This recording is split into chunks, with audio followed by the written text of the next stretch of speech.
durante la mañana. Y bueno, son varios los temas. Augusto, bienvenido, gracias por estar con nosotros, que quisiéramos tratar contigo. El primero de ellos tiene que ver con esta primera página que vemos hoy en Últimas Noticias y también se replica en otros medios. Esto lo toman por el lado negativo, rechazan ley antitalanquera, el PCB la considera innecesaria porque existe el referéndum revocatorio. Esto es el Últimas Noticias. Vamos de inmediato a revisar el diario Vea. Vamos a hacer el cambio por acá. Aquí lo tenemos acá arriba. Aprobada ley anti-salta talanqueras. Aquí lo tenemos. Y vamos a hablar de eso. El espíritu de esta ley es precisamente no defraudar la intención del votante cuando escoge a un diputado que se encuentre identificado con un proyecto político y luego a mitad de camino decide cambiarse y aliarse con el bando precisamente contrario, que es la antítesis de lo que defendió en un principio. Ya pienso que desde el punto de vista moral y ético hay una contradicción y un desfase grandísimo, pero desde el punto de vista práctico es un voto en contra a las votaciones que se hacen en la Asamblea para aprobar las leyes revolucionarias. La opinión suya como diputado. Así es, Daniel. Muy buenos días a todos y a todas. Días.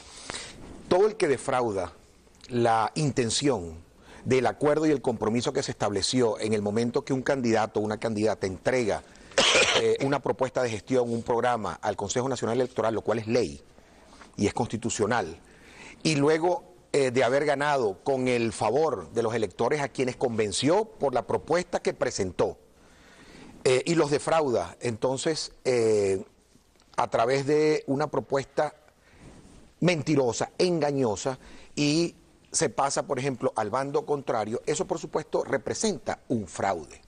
En la ley está tipificado de la siguiente manera, dice: todo ciudadano electo por voluntad popular y de conformidad, o electa, y de conformidad con la Constitución y las leyes, está sujeto al compromiso electoral plasmado en el programa de gestión consignado ante el Consejo Nacional Electoral al momento de inscribir su candidatura.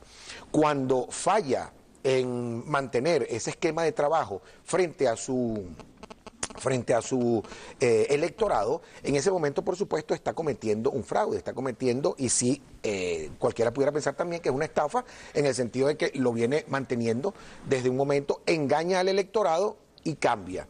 Entonces, cumpliendo con la Constitución, como lo establece la exposición de motivos de la Constitución, que muy claramente dice, en la exposición de motivos referido a los derechos políticos, la obligación del representante a cumplir a cabalidad con el programa de gobierno presentado al electorado, así como a mantener una comunicación permanente con el pueblo que lo eligió. Desde el punto de vista práctico, ¿qué significa esto? Tenemos un diputado de cualquiera de las tendencias ideológico-políticas que se encuentra o que se van a encontrar en el Parlamento Nacional. ¿Qué pasa en la práctica? ¿Es suspendido ese diputado y asume el suplente? Y si el suplente también se voltea, ¿qué pasa con el suplente en la práctica? Sí, bueno, en la práctica la propuesta de la ley que se propuso y que fue aprobada en primera discusión establece que deben haber formas de sanción cuando un diputado defrauda a su electorado, cuando un diputado elegido para realizar un trabajo y por el cual el votante votó para que hiciera una función y hace otra completamente contraria.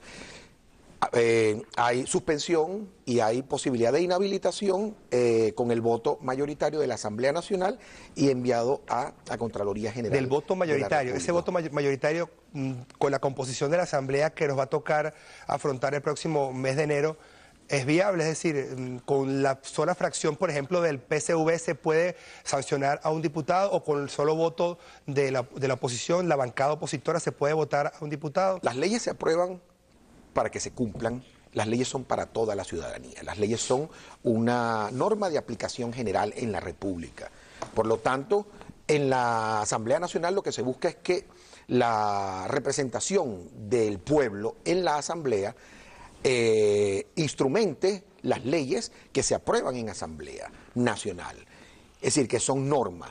Y la norma establece, en este caso, que la mayoría podrá definir cuando un diputado incumple con su electorado a través del fraude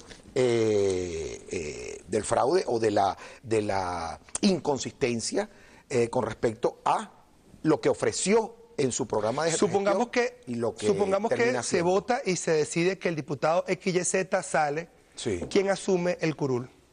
El ese curul lo diputado. asume, en ese caso, por ejemplo, su suplente. Y como establece la Constitución, Y si se voltea el suplente, ¿quién lo asume? Bueno, si ocurre la ausencia antes de la mitad del periodo, hay una nueva elección. Si ocurre después de la mitad del periodo, así continúa, siendo eso para poderes ejecutivos, es decir, gobernadores, alcaldes, y en el caso de legislaciones, es decir, Asamblea Nacional. Porque también se o piensa aplicar legislativo. esto para los concejales también. Bueno, ayer en la discusión se estableció pues que también pudiera pensarse, y hoy eso se va a discutir, vamos, en comisión, pues la comisión que lo propuso va a discutir esas propuestas que ayer se especificaron y se tomaron para poder mejorar esta redacción. En cuanto a lo que es la posición que defiende el Partido Comunista de Venezuela, ellos dicen que les parece innecesario el tener que sancionar por vía administrativa a los parlamentarios que cambien de tendencia político-ideológica si existe la posibilidad de un referéndum revocatorio. Esta sanción administrativa no descarta el que posteriormente también, si no se logra el consenso para inhabilitarlo, se puedan llevar a un referéndum. Eso, el referéndum es un mecanismo constitucional, de manera que en cualquier momento de la existencia de un diputado o una diputada, podrá el pueblo que lo eligió también llevarlo a referéndum. De manera que, por cierto, el PCB votó a favor, indicó esas